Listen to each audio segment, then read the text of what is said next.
You're watching South Asia Newsline and here are the top stories we are tracking for you on Monday, the 23rd of September. India's PM Modi attends Quad Summit, meets Indian diaspora and CEOs of tech giants. Sri Lankans pin hope on new President Dissanayake to revive economy amid debt crisis. And Nepal court issues arrest warrant against former Home Minister Lamichhane over fraud allegations.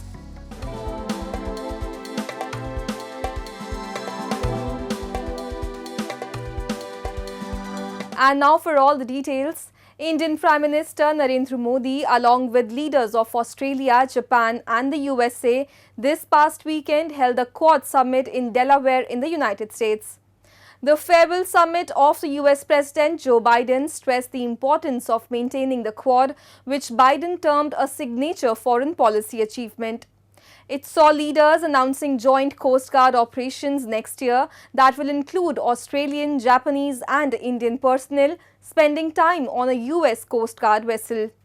The countries also plan increased military logistics cooperations along with planning to expand an Indo-Pacific partnership for maritime domain awareness launched 2 years ago. The Indian Prime Minister also held bilateral engagements with Australian PM Anthony Albanese, Japanese Prime Minister Fumio Kishida and US President Joe Biden. हम किसी के खिलाफ नहीं हैं। हम सभी एक rules based international order, संप्रभुता और क्षेत्रीय अखंडता के सम्मान और सभी मसलों के शांतिपूर्ण ढंग से हल निकालने का समर्थन करते हैं। फ्री, ओपन, इंक्लूसिव और प्रॉस्परस इंडो पैसिफिक हमारी साझा प्राथमिकता और साझा प्रतिबद्धता है। Wrapping up his engagements in Delaware, the Indian Prime Minister arrived in New York as part of second stop of 3 days visit. Interacting with Indian diaspora at a packed Coliseum in New York's Long Island suburbs that also featured Indian dancing and songs, PM Modi lauded the diaspora and said the American-Indian community will take India-America relations to new heights.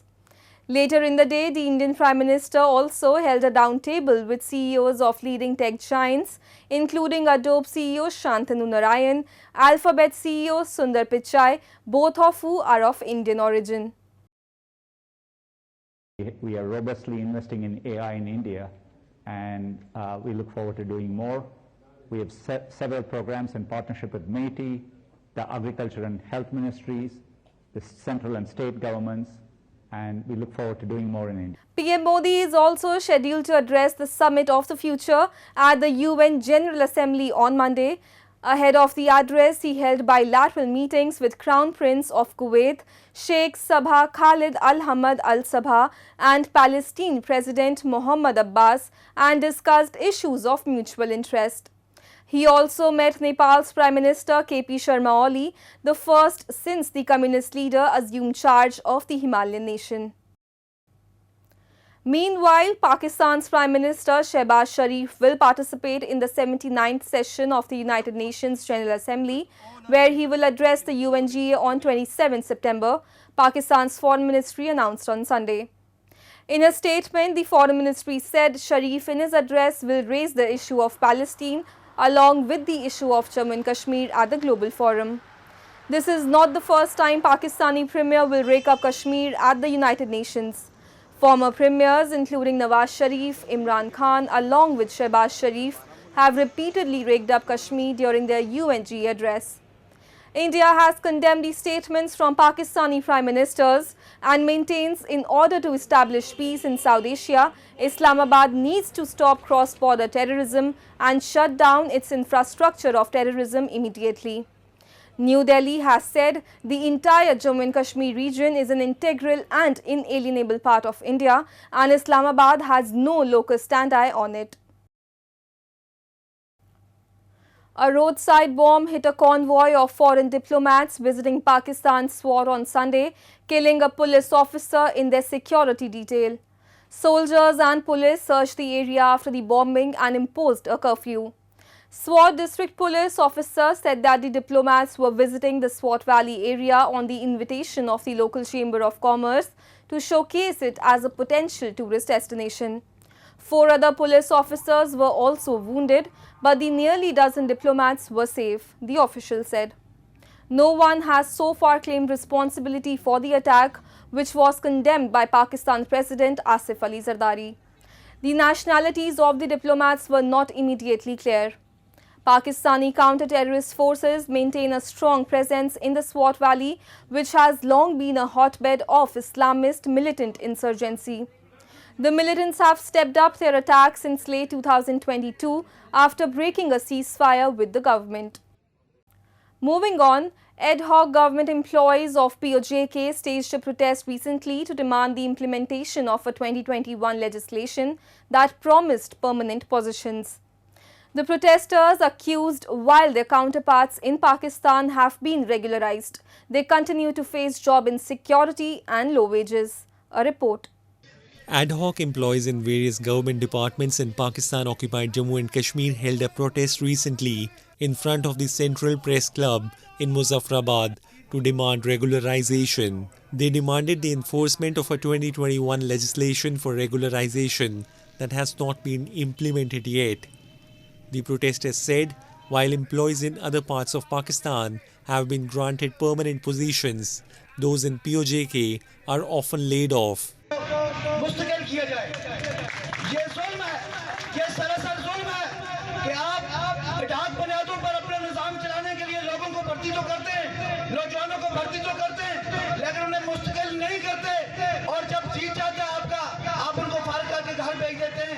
इससे बड़ी तो की और क्या बात होगी कि हमारे बहुत सारे यहाँ चेहरे मुझे नजर आ रहे हैं जो इस वक्त ओवर एज हो चुके हैं, इनका कोई पुरसाने हाल नहीं है कि जब अदालत ने भी आपके लिए अच्छाई दे दी कि जी आप कर लें।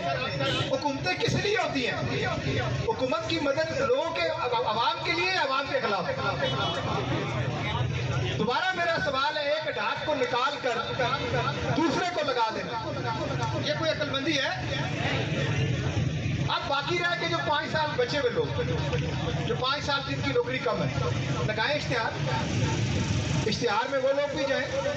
The problem of ad hoc employment in PoJK is a long-standing and contentious issue in the occupied region. The contractual employees face job insecurity and often receive lower wages than permanent staff, despite performing similar duties. Anura Kumara Dissanayake, a Marxist-leaning politician, took oath as Sri Lanka's president on Monday, a day after he won comprehensive victory in the debt-ridden South Asian country's presidential election. About 75% of the 17 million eligible voters cast their ballots in the poll on Saturday, according to the Election Commission. This was the country's first election since its economy buckled in 2022 under a severe foreign exchange shortage, leaving it unable to pay for imports of essentials including fuel, medicine and cooking gas. Protest forced then-President Gotabaya Rajapaksa to flee and later resign. Residents have now pinned hope on Dissanayake, who comes from a small farmer household, to revive the economy. මේ ආර්ථිකය දුප්පත් මිනිස්සුන්ගේ ආර්ථික නගා සිටවන්න ඕනේ. ඒක තමයි අපේ ප්‍රධානම බලාපොරොත්තු. බලාපොරොත්තු සිද්ධ වුණා. අවශ්‍යලා තියෙන්නේ මේ කඩාවැටිච්ච රට ගොඩනගන්න. ඒ කියන්නේ මේ ආර්ථික වශයෙන් ගොඩනගන්න. ආර්ථිකය විශේෂයෙන්ම ආර්ථිකය සදාචාරය සමෘද්ධිය ජනතාවගේ දුක ඇති කරන පාලනයක් තමයි අපේ අවශ්‍යලා තිබෙන්නේ. Knocking out incumbent President Ranil Wickremesinghe and opposition leader Sajith Premadasa, Dissanayake put faith in his pledge to fight corruption and bolster a fragile economic recovery following the South Asian nation's worst financial crisis in decades.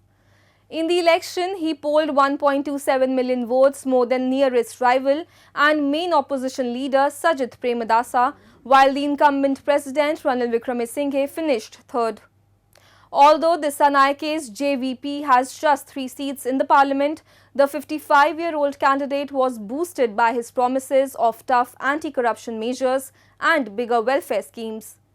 He has promised to dissolve parliament within about 45 days of coming to power and to seek a fresh mandate in the general elections for his policies.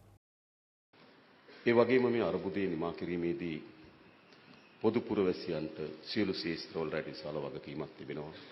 මා හැම දෙනාගේම සහාය අපේක්ෂා කරන ඒ වගකීම ඉටු කිරීම වෙන්නේ.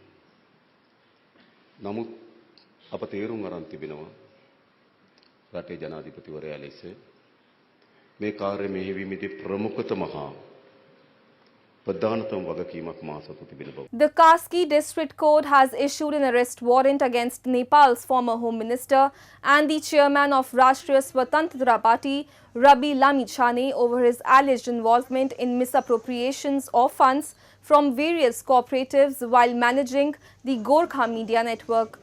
Soon after the court order, party workers gathered at RSP office chanting slogans against the government and the court order based on the recommendations of a parliamentary probe committee. They claimed Lamichhane has been framed by the state given his popularity within a short span of time. Earlier in the afternoon, former Deputy Inspector General Chabilal Joshi, partner of Lamichhane at Gorkha Media Network, was also arrested. Lamichhane hosts a popular television show, founded the RSP in June 2022. It is the fourth largest party in parliament with 21 lawmakers, including the deputy speaker. That's all in tonight's edition. We will see you same time tomorrow. Good night.